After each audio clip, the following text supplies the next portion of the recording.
use basic computers to access it. So the cloud offers those types of convenience, plus, to me, it's 24/7 access.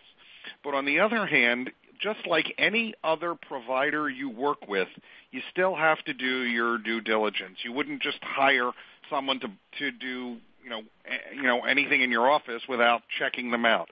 So you need to determine whether the provider has a track record of proper storage, whether they're secure, those types of things.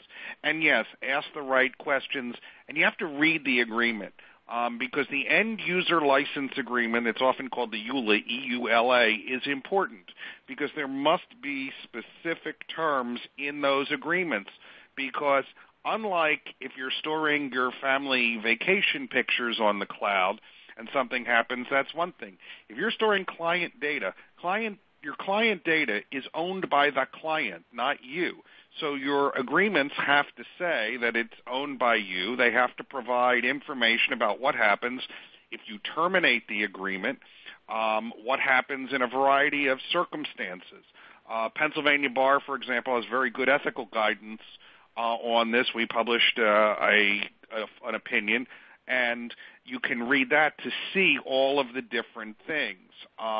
That opinion is still considered one of the foremost in the country, that in Iowa, which provides a very good checklist, because cloud computing, just like anything else you get into, requires you to be diligent in terms of what you do and what providers. Now, for people in solo and small firms, years ago, you didn't have as many options. Fortunately, because of the market and the demand, more and more providers have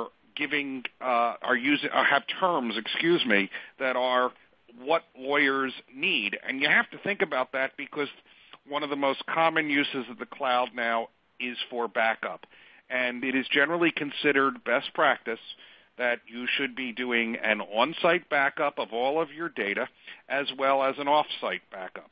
That way, if something happens and you can't get into your office, the building burns down, you can still access your client data or recreate your server from remote data. But if you lose access to the Internet, which happens, then you still have access to all of the data in your office. Those are just some of the things you need to consider. There's a wide range, and the Pennsylvania Bar opinion is one of the best. So some of the things... Other things...